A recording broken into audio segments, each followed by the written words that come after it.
Hello mga kamamshi! So for this video, pupunta kami sa akong mother-in-law. So ayun, kasi doon kami kakain ngayon gabi.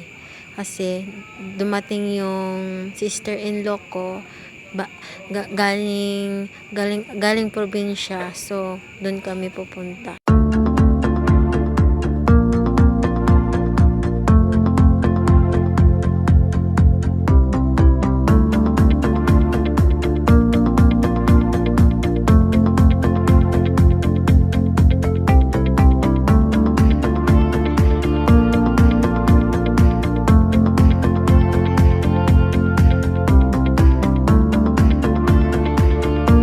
So, hello guys, nakarating na pala kami dito sa bahay ng mother-in-law ko.